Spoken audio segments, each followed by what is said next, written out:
Hey guys, good morning. This is me again, Pinky, and welcome back sa aking channel. So ayan guys, for today's video, meron akong i-share sa inyo na product. So ayan, S1. Ayan, Brilliant Skin Whitening Facial Set. So first time ko siyang gamitin guys. So 2 days na akong gumagamit nito, and tingnan natin kung hiyang siya sa akin. So ito kasi maintenance set siya after mo mag-rejuve ng yung rejuvenating set ng Brilliant. So ito yung sabi nila, ito daw yung magandang pang maintenance. So itatry natin to guys kung hiyang siya sa akin at kung maganda siya sa skin. So depende naman sa iba guys, kasi may iba hiyang naman dito. And try lang natin sa akin guys kung hihiyang din ako dito sa product na to. Kasi sa rejuvenating set ng Brilliant, hiyang naman ako dun. So ayan, try natin to guys. So sa isang box guys is 300 pesos. So ayan. So tingnan natin yung laman niya. Ayan, isang whitening facial toner. Ayan, whitening facial toner. 60 ml, and meron siyang kasamang sunscreen gel cream. So tapos is isang whitening facial cream sa night time, ito sa gabi, and meron pa siyang kasamang sabon. So ayan guys, bukas na siya. Ayan, hinati ko lang siya guys kasi ang bilis niyang matunaw. So kaya para medyo tipid tayo, kaya hinati ko siya. Kasi pag nabasa siya guys, mabilis siyang matunaw. Kaya ayan, hahatiin na lang para hindi siya mabilis na ubos. Para masabayan niya yung masabayan niya hindi siya maunang maubos, diba? So ayan, ano kaya ang pinagkaiba nitong rejuvenating set sa maintenance set? So ayan, basahin natin guys yung na dito. Brilliant Skin Whitening Facial Set contains naturally sourced whitening actives. This helps in effectively whitening the skin by targeting hyperpigmentation such as dark spots, freckles, and melasma. It penetrates the deeper layer of the skin to help reduce the appearance of wrinkles and fine lines while maintaining the skin elasticity and firming. So ayan guys, maganda siya. Maganda siyang pang maintenance talaga. Kasi yung rejuvenating set guys, masyadong matapang, kaya after mo mag-rejuve, so kailangan mo ng pang maintenance para ma-maintain yung kinis ng mukha. Kasi pag hindi mo siya maintain guys, parang babalik ulit sa dati. So ayun, tutubuan ka ulit ng mga pimples or mga whiteheads, blackheads. Kaya may mas magandang may pang maintenance after mo gamitin yung rejuve or any rejuvenating na kahit iba't ibang product guys. So ayan, maganda siya guys kasi ayan nga, ayan, tingnan nyo guys yung niya, ayan, diba? Fine lines, pores, oily skin, melasma, warts, acne, pimples, whiteheads, and blackheads. So ayan, maganda siya guys. Pero tingnan natin kung hihiyang siya sa akin guys, kasi marami na rin akong na-review na ibang product na hindi hiyang sa akin. Tinutubuan ako ng tagyawat, malaking tagyawat. So ayan, for now, ayan, 2 days ko pa lang siya ginagamit guys ha. For now, eto, meron na tong pimple na to before ako gumamit ng product na to. Siguro kasi nga sa face mask, kaya hindi ako nawawala ng pimple dito banda. So ayan, so far. Tapos meron din ito, medyo na siya, natutuyo siya. So ayan. So tama lang sat-sat. Try muna natin guys.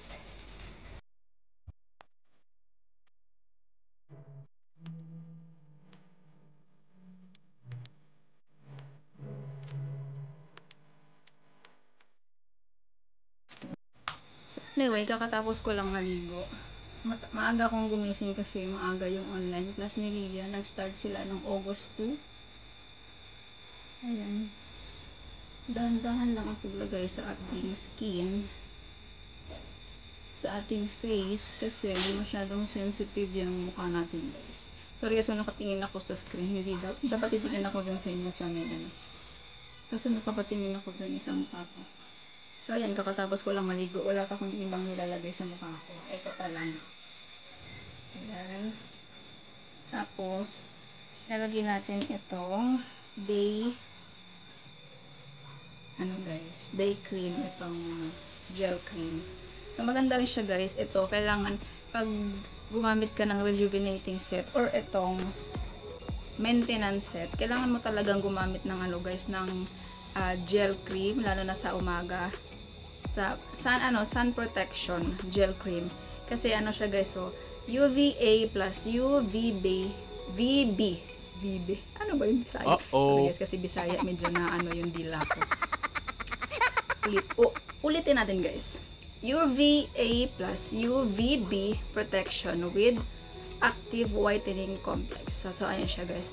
I think same lang siya ng content nung sa rejuvenating facial set na cream. So ayan, ito natin.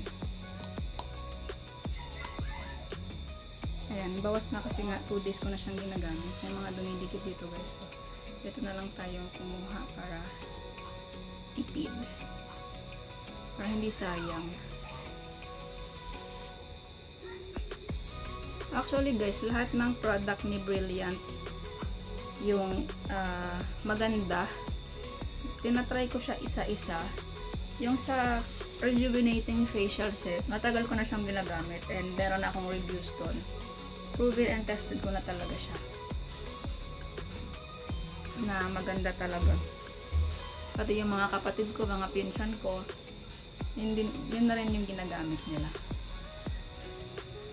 Pati dun sa ate ko guys, kasi distributor din ako ng reseller ako ng Brilliant.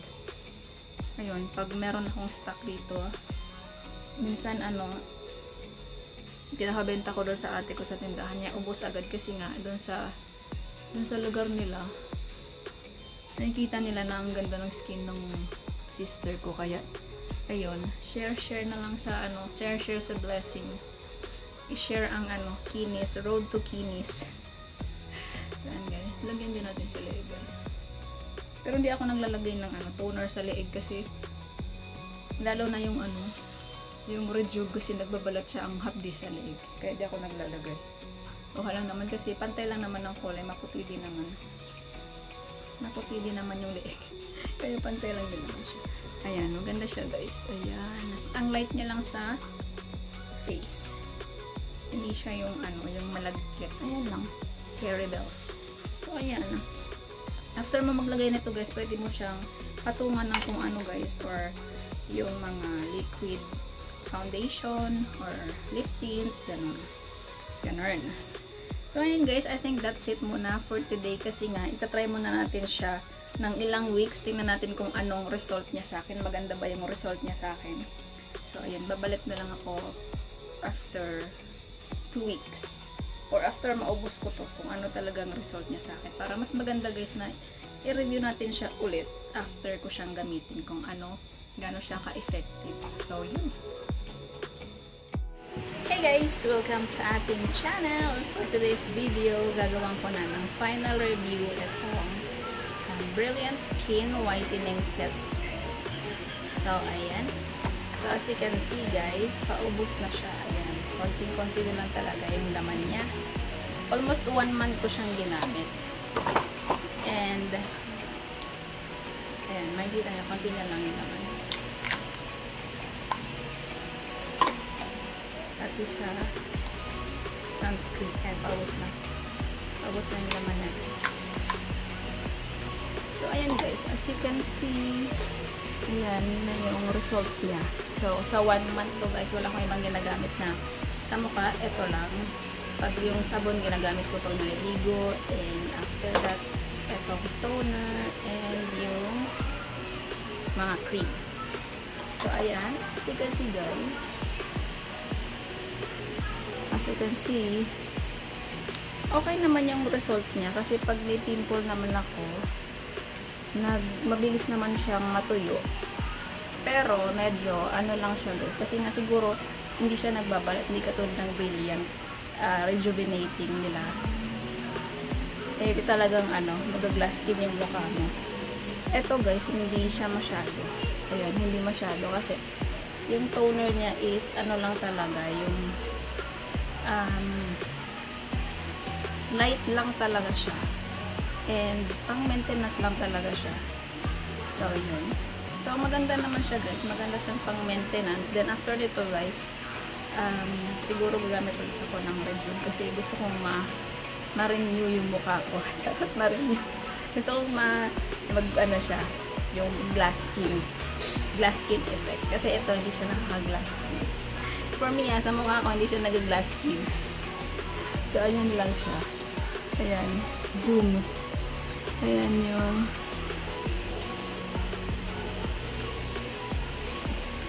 so far, okay naman siya guys. Para sa mga sensitive skin talaga, ito maganda siya gamitin. So, yun. So, after 1 month na gamit ko itong whitening facial set. So, ayan. Okay naman. Thumbs up. But hindi siya nakaka-glass skin. So, ayan. So, ayun lang. That's it for today's video. Maiksi lang siya guys kasi yung process niya every time na naglalagay ako, hindi ko naman kinukuha na ng video.